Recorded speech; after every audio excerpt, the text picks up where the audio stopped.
Hello friends, my name is Nate Crosby. We are smack dab in the middle of September, and what that means is we've got fall, football, apple fritters, and of course everybody's favorite, National Life Insurance Month. That's right, September is National Life Insurance Month, and as a planner I take this very seriously. Sometimes I scratch my head when I think about some of the things we insure. We're very quick to insure things like our $800 cell phone or a zero deductible on our glass, but we fail to insure the financial engine that allows all that to be possible.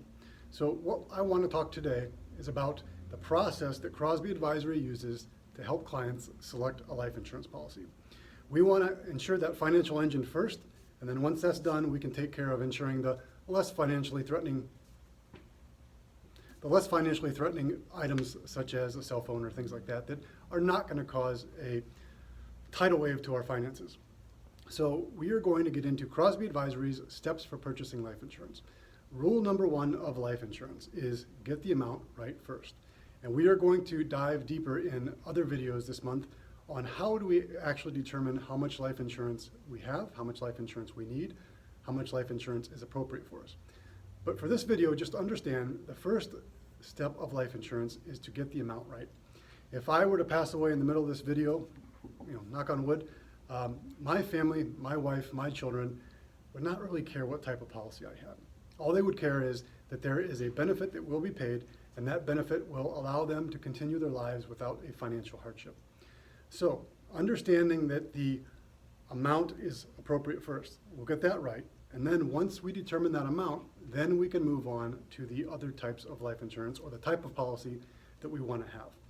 Now, the types of policies can be very confusing to consumers because there are a lot of labels out there. You're going to hear labels such as term insurance, whole life insurance, universal life, index universal life, variable life. Stop.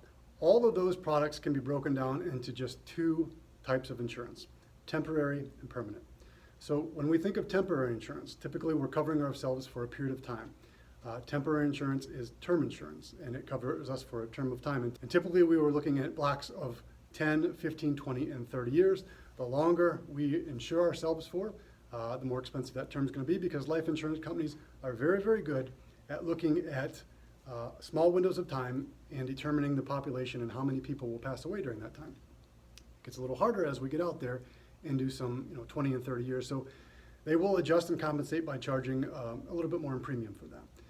The second type of insurance is permanent insurance, and this, as it would sound, is insurance that is designed to stay with you your entire life. So which one is best? Well, that answer is very simple. The one that fits your needs.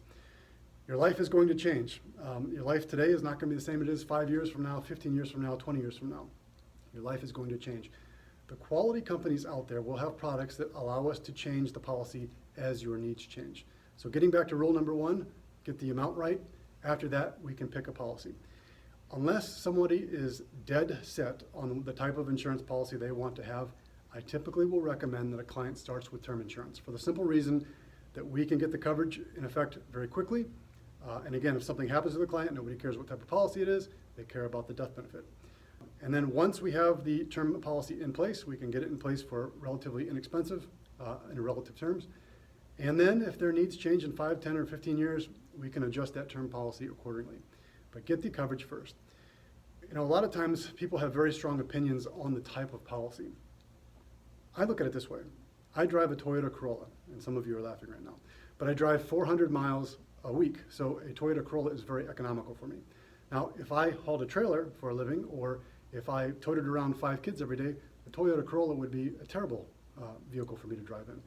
So be careful of somebody who has strong opinions on the type of coverage that you should purchase. Chances are they may have a product that they want to sell you instead. Our lives are very different. That is why life insurance policies are very different. But for this video, understand, get the amount correct, get it in force, get yourself covered, and after that, we can determine the type of policy next.